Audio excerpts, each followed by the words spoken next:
दो तीन मेरी आपसे छोटी छोटी रिक्वेस्ट है। फर्स्ट थिंग इज कि हाँ रिक्वेस्ट्स, हाँ थोड़ी जनरल बात कर लेते हैं फिर आगे पढ़ाना स्टार्ट करेंगे।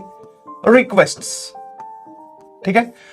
आपका जो भी लेक्चर से रिलेटेड जो भी आपका डाउट हो या आपका शाउट हो, ठीक है ना, आपका डाउट हो या शाउट हो, कोई बात आप बताना चाहते हैं कि लेक्चर आपको कैसा लगा, हाउ वाज द लेक्चर, ठीक है ना, डाउट हो, कोई एक्सप्रेशन हो आपका कि आप ये लिखना चाह रहे हैं, तो वो आप लिखिए। Reason is very clear, because मैं आपके कमेंट्स और आपके डाउट्स देख रहा हूं।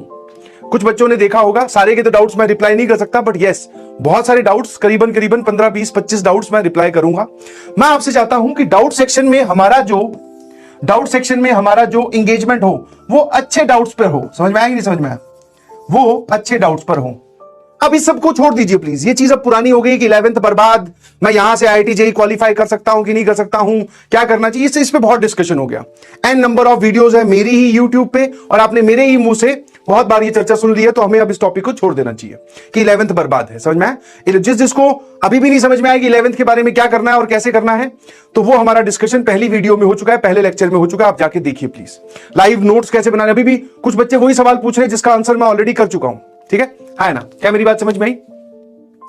तो अच्छे डाउट्स, कोई बात आपको नहीं समझ में आई वो पूछो, कुछ अच्छा आपको समझ में आ रहा है, कोई दूसरा मेथड आपको सवाल का दिख रहा है वो बताओ, वो पूछो। Let us make this platform very engaging. समझ में आया? बैच का जो माहौल है वो पहले दिन से ही डिसाइड होना स्टार्ट होता है कि आप किस प्रकार के कमेंट वहां करते हैं। नो डाउट एक तबका 10% वाला वो हमेशा वैसा रहेगा जो कि उलझुल कमेंट करेगा, बट हम उसको इग्नोर करते हैं। 90% ऑफ द पर्संस पे फोकस करते हैं। आप मुझे बताइए कि कैसा चल रहा है आपकी और क्या डिमांड है, ठीक है। डाउट के साथ डिमांड, आप क्या चाहते हो।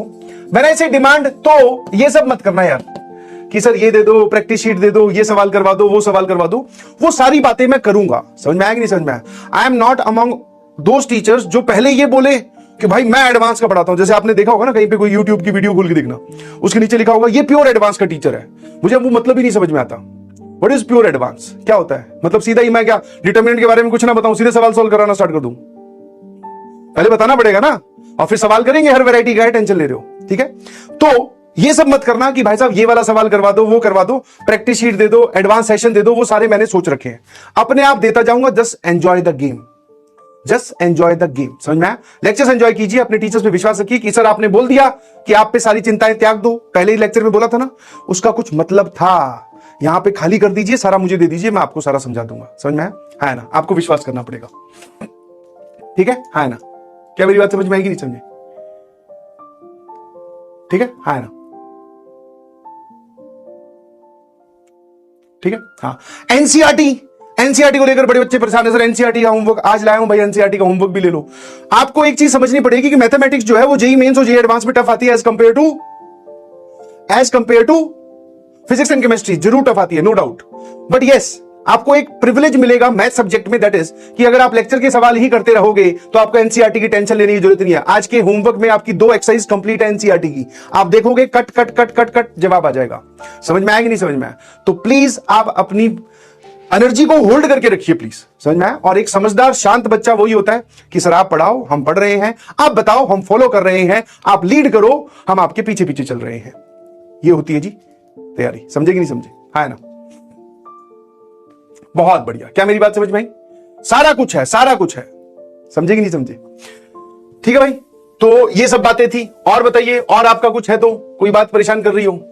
डीपीपी आपको मिलेगी भाई, डीपीपी आपको मिलेगी, ठीक है। मैं आपको एक सिंपल सी बात बताता हूं, ठीक है। ये डिस्कशन मेरा मैनेजमेंट के साथ भी हुआ था, मैं वही डिस्कशन आपके साथ भी करना चाह रहा हूं। मैथमेटिक्स की डीपीपी सॉल्व करने में बहुत टाइम लगता है, आप इस बात को मानिए। समझ में आएगा नहीं समझ में? मैथ्स की डीपीपी सॉल्व करने में बहुत टाइम लगता है। केमिस्ट्री की डीपीपी हार्डली 5 मिनट में या 10 मिनट में हो जाती है। फिजिक्स की डीपीपी आप बोल लो 15 मिनट 20 मिनट में। बट अगर मैं मैथ्स की डीपीपी की बात करूं और वो डीपीपी अगर अच्छी है, या पेन भी चलाऊं सभी में उसका आंसर निकालूं, तो मुझे कम से कम 40 से लेकर 1 घंटा लगेगा। तो मैं ये नहीं कह रहा हूं कि मैं डीपीपी का सॉल्यूशन नहीं दूंगा, मैं डीपीपी का सॉल्यूशन दूंगा, बट वही सवाल देंगे जो कि अच्छे हैं मेरे पॉइंट ऑफ व्यू से, उनका सॉल्यूशन मेरी तरफ से आपको जाना चाहिए। सारे सवाल सॉल्व नहीं करवाऊंगा। यस, समझ में आया? हाँ, कुछ लोगों को बुरा लगा होगा, कुछ लोगों को अच्छा भी लगा होगा, क्योंकि सब्जेक्ट वाइज वेरिएशन आ गया ना। आज मैं तुम्हें आदत डाल दूं कि भैया 10 सवालों की डीपीपी आ रही है और मैं तुम्हें हर बार सॉल्यूशन दूंगा, और तुम मेरे सॉल्यूशन के विश्वास पे बैठे रहो, नहीं जी। जो वहां पर सॉल्यूशन अपलोडेड है वो मोर देन सफिशिएंट है, बट फिर भी मुझे लगेगा कि कुछ अच्छे सवाल है जो मुझे डिस्कस करनी चाहिए, आई विल डिस्कस दैट 100%। समझ में आती है बात? सिंपल सी कहानी है, काहे चीजों को कॉम्प्लिकेट करें।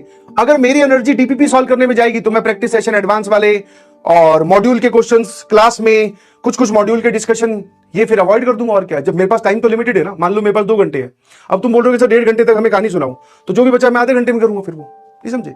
तो वैसे ही अगर आप चाह रहे हो, मेरे ख्याल से आपको समझ में आ गई कहानी।